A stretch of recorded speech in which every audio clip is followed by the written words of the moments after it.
These lights are really bad. I can't see you properly, but I guess that's not really the idea of the exercise.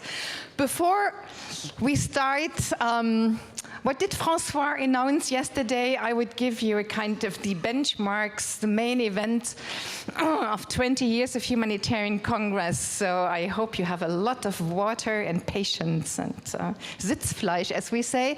I won't do anything of the kind, but to start with, and thanks to Katrin, maybe it was announced in some of your sessions, most of you have read it, but I would like to take the opportunity of the Humanitarian Congress 2018 to announce and congratulate the two winners of the Nobel Peace Prize 2018. It's the Congolese gynecologist Denis Mukwege, and it's the Yazidin Nadia Murad, who is fighting against human trafficking and trying to strengthen the dignity of survivors of human trafficking. So I think this is great news, and I hope this is in your sense that we send, wherever they are, greetings from the Humanitarian Congress.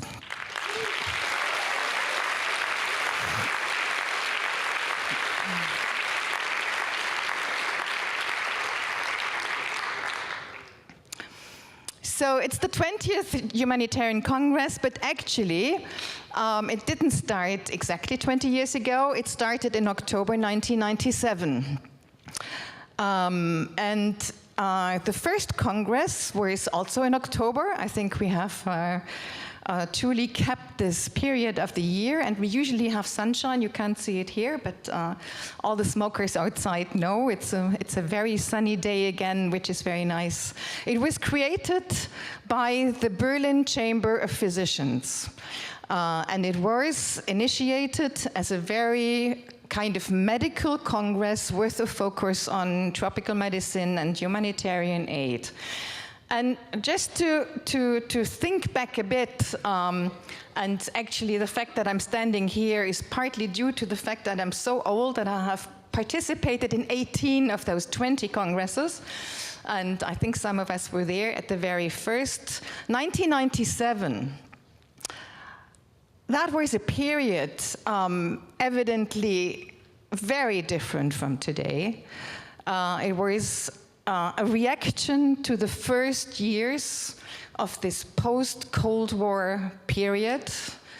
There was this time of, some thought glorious invention of the so-called humanitarian intervention, which, you know, was a misnomer of a terrible kind because it meant military intervention. And that invention, the humanitarian interventions, the first had failed their exams in Iraq and Somalia, and then in a different way because of non-intervention in Rwanda. So then there was the shock of the genocide in Rwanda and the war in ex-Yugoslavia. So it was in that period that the Berlin Chamber of Physicians decided, because medical humanitarian aid became increasingly, you know, a bit the talk of the day. It was something relatively new in its broad scope and seemed to become an urgent necessity. So they organized this very first Congress. That was a very medical Congress. We found the old program. It was a substantial size. It was 2 days. There were lots of parallel sessions, but it was much more organized compared to today to a classical science congress. So many very short paper presentations, etc., mostly on medical issues. It was mostly directed at medical people, of a certain professional standard. It was also, from the start, declared as a part of continuing medical education. And it took place in the old Kaiserin Friedrich Institute, which we also used later. And there were already, at that moment, 350 participants. And it was such a success. I'm non-medical, But I was already with MSF, and I just left this because it was, for me, an unknown platform for discussion and debate and meeting like-minded people, or sometimes very different people. There were lots of struggles and discussions about what actually is humanitarian aid, how does it relate to development. I mean, some of these issues are still around us. It was also very clear that the Berlin Chamber of Physicians had planned this in a way to at least explore the possibility of sending more better trained medical people into humanitarian missions, which were in a way mushrooming at that period. And there, just one remark on something which has been a bit on my heart for a long time. I don't know about you, I still hear again and again talk about, you know, the 1990s, that was the golden age of humanitarianism. And I get almost a kind of knot in my stomach when I hear that, because I find it a very, very cynical remark for two reasons. For once, it was actually, I mean, there was a lot of demand for humanitarian aid, but what does that mean? It meant that there were millions of people, victims of conflict, survivors of wars. There was this terrible war all of a sudden in Europe. So in any event, you know, whenever someone seems to say humanitarian action is flourishing, it's cynical because it means that there are millions of people suffering, and I think it's just not the right way to talk about it. And the other reason is that I think we only learned maybe a bit in retrospect, maybe some very smart people knew it then, but after the end of the Cold War, you know, many of our governments, Western powers, discovered humanitarian aid as a very, very easily visible, very easily, how do you say that? Populations loved humanitarian aid rather than the military. So humanitarian aid became an instrument of politics and actually in a way of reaction to conflicts. You know, there was a time whenever, and that was new, whenever you were hearing about a conflict, let's say on television, the second word was humanitarian. And that kind of instrumentalization of humanitarian aid in the politics of that period were not a very healthy development, evidently. And a British researcher and aid worker, some of you know, Joanna McRae, I remember that I think she wrote something at the end of the 90s describing this situation very dryly as the rich get diplomats, the poor get aid. That was a bit the situation, and it was even before Kosovo, of the time of these first congresses. Now, the Berlin Chamber of Physicians decided for some reasons after 3 years that they wouldn't continue in this format. So for 2 years, there was no Congress. And after 1 year, we had, how do you say that, Entzugserscheinungen. We missed something in our yearly schedule. I don't know if Peter Tinnemann is here. It seems not, otherwise we would hear him.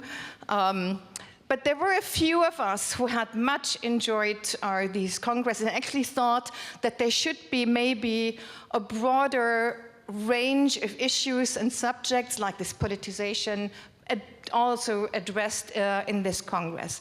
So 2 years later, it was more or less the current group, MDM, the German Red Cross, for some years, the Charité was part of this, MSF, and still the Berlin Chamber of Physicians who came together, and he decided to revive the Congress.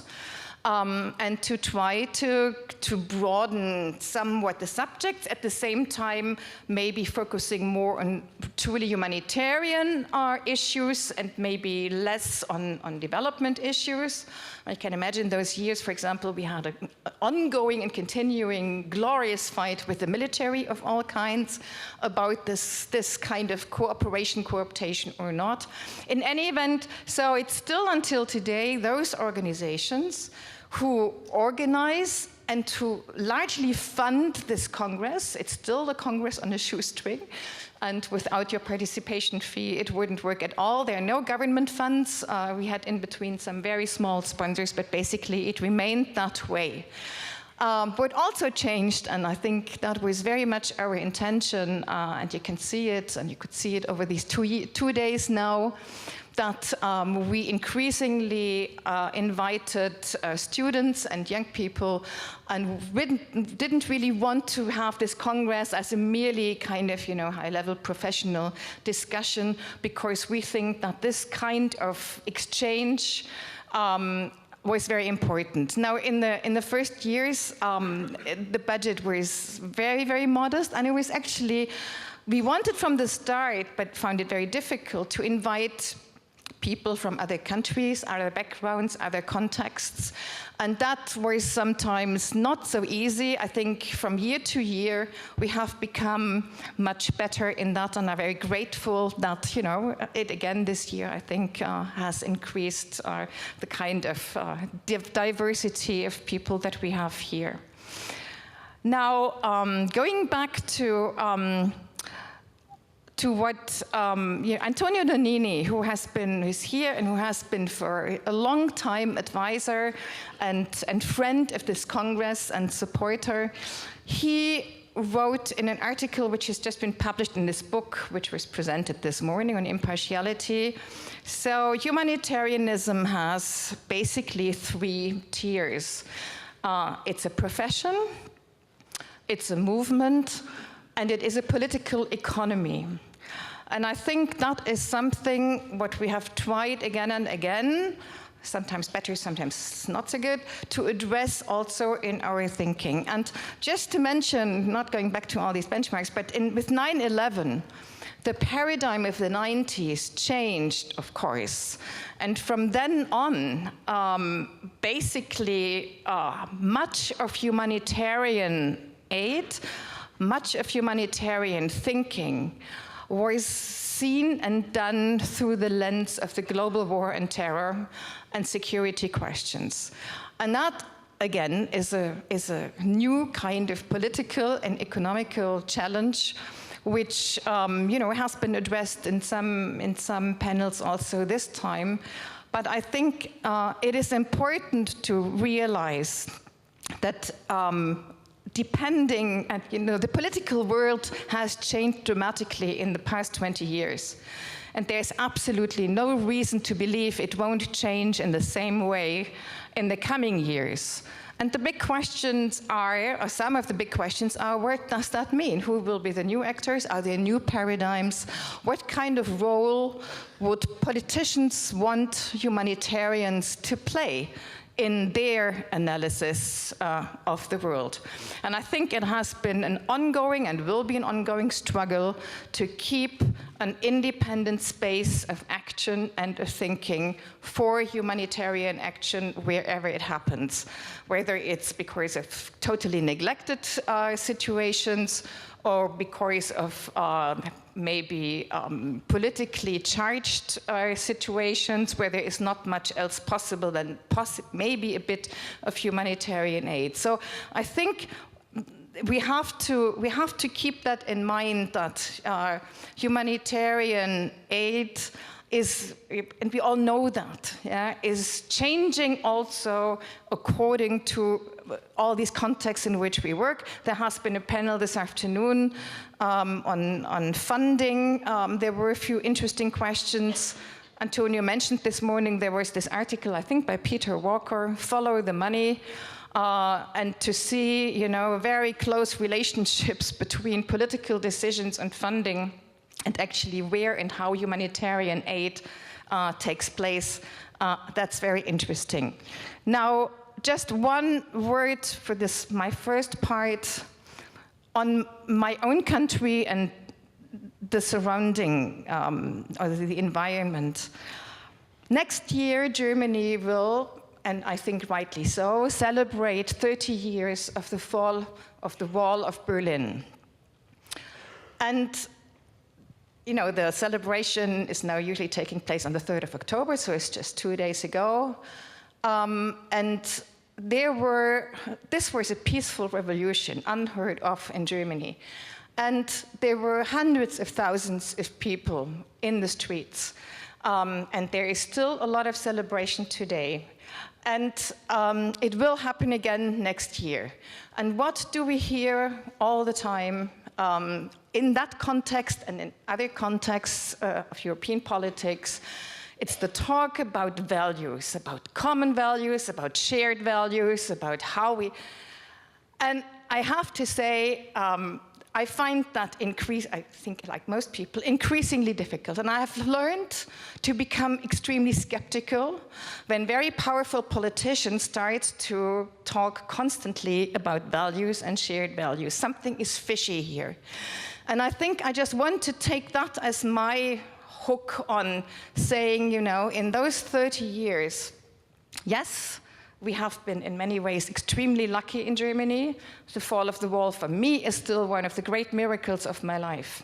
But what on earth have we come to make of this? That now we have tens of thousands of people going into the streets and actually spreading the gospel of nationalism, of racism, of xenophobia, calling, as we know, a political crisis a refugee crisis. And I find that shocking, and I find it a scandal. Evidently, it's not only in our country here, it is actually a characteristic of our surrounding and of our political environment. And I'm really worried, much more worried than maybe was expressed during those 2 days of the Humanitarian Congress, of what will actually happen to these, you know, these principles and values, and you know, this impetus of humanity to go and really try to help the weakest. With what possibilities and with what limitations and obstacles will we have to count on? And just to then close this part of my, you know, short reflections, what we have heard about Moria last night.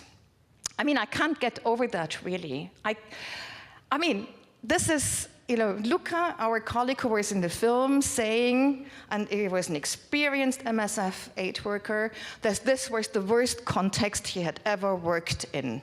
Never had he seen so much suffering. And this, for God's sake, is an island in Europe.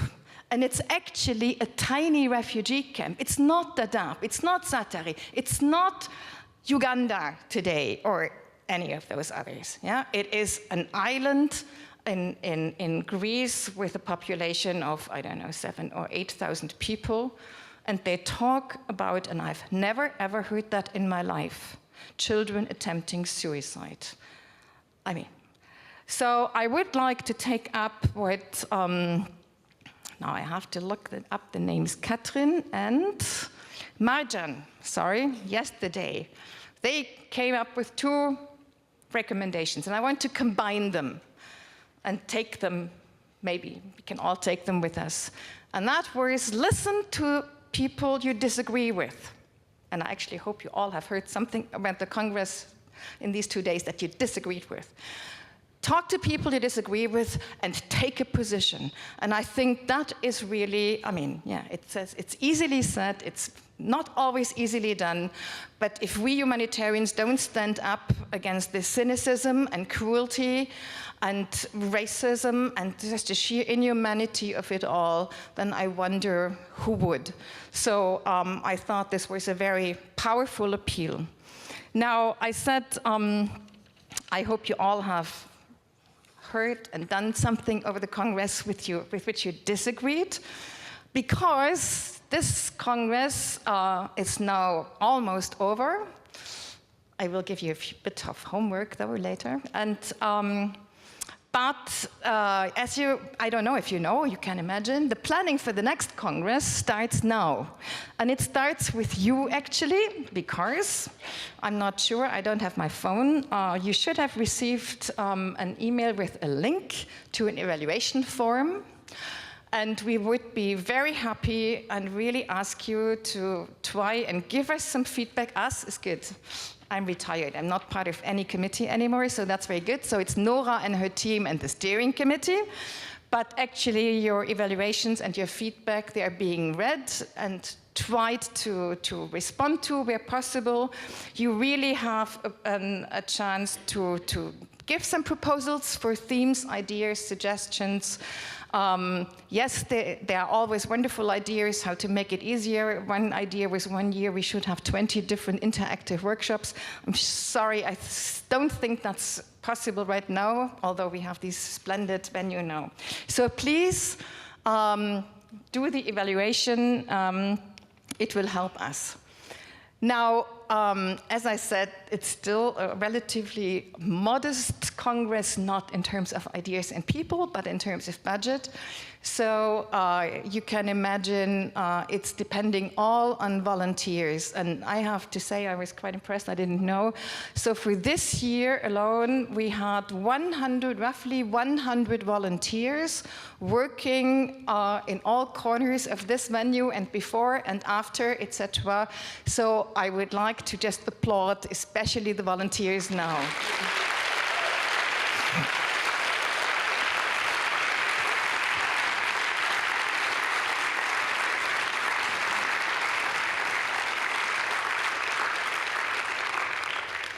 So there are a few more that are very important. So first of all, this was our first time in the Urania. I can imagine that it was not always an easy client, MSF and the group and the clientele here, with all our special wishes and requests, etc. So thanks to the Urania, to their general staff, especially also to their technical staff, and not to forget Robert and his team from Live Records, responsible for the live stream. Thanks so much to all of you.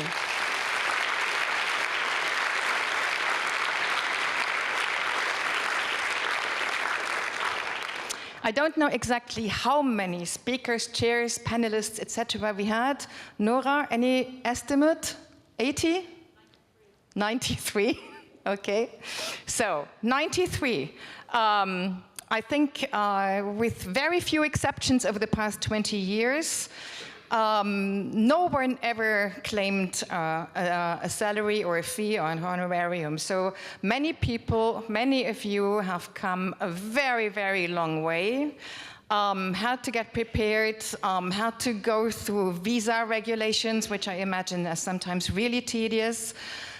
So thanks to all those wonderful speakers, panelists, the engagement. Some have been confronted with disagreeable questions. I don't think it's always easy to be here and answer and prepare and engage in discussions. So thanks to all of the speakers and chairs and their preparation.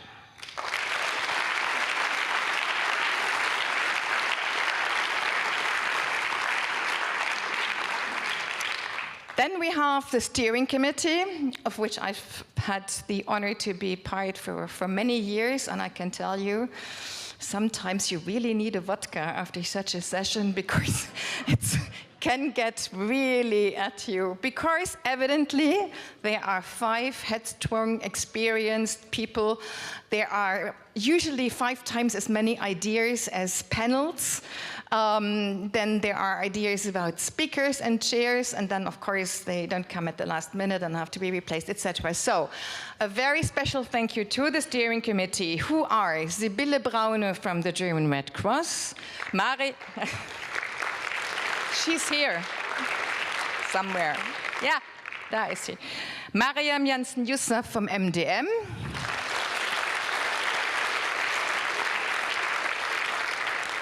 Manja Neerkorn from the Berlin Chamber of Physicians. Philipp Frisch from MSF. And Peter Tinnemann, who has all kinds of hats. He has been long with the Charité, is a public health specialist, has been a former MSF colleague, and has been a driving force in the steering committee for many, many years. Thanks to all of you.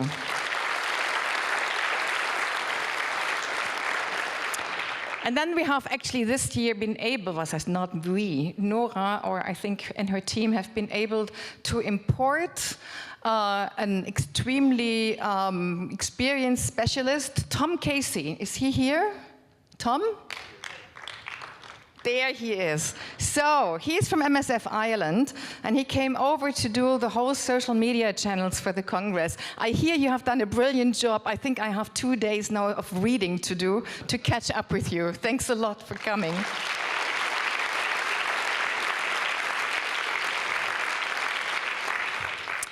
And then we have what we call, and actually I have to say, it is such a joy to have so many former coordinators of the Congress here. One just arrived from Mali in time for this last note. And we have usually interns, stagiaires for the Congress. There are also many who are still here or have been here helping as volunteers. But this year's, I hear, was especially committed and has organized the whole forum basically on her own, Sabrina Ebert. Where is she? Ah, there.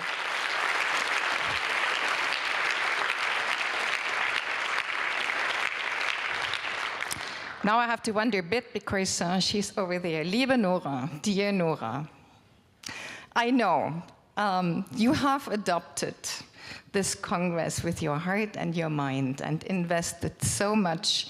I think you can feel it in the atmosphere. I would immediately know if you were not here and had not prepared all that. I think many speakers know she can be, how do you say, unerbittlich in English? She can be very insisting on, the right preparation, the right speaking points. So I think there's probably no one who has so much knowledge and insight into the issues and the program and the panels and the speakers' lives, probably, as you have. So I know it's such a hard job, and especially the last days have been always, I don't know if you got ever any sleep in any event. It was brilliant. It was such fun and such a good atmosphere.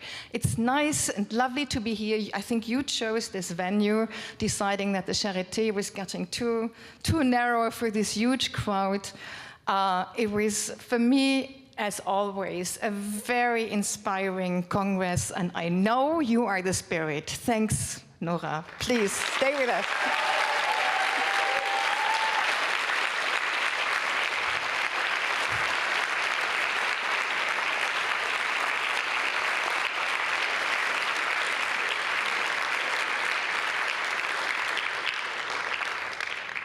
Okay, and now I have an appeal and a question to you, and then we all go and hopefully have a drink or something else. Now, my appeal is to the medics among you. We have talked about this rise of racism and xenophobia in our countries, and I still think, we have to do something. I would ask the medical people, go back, get money, and do some research. And please invest in that and try to find the virus of human cruelty and stupidity. There is an epidemic out there. We need a vaccine, urgently.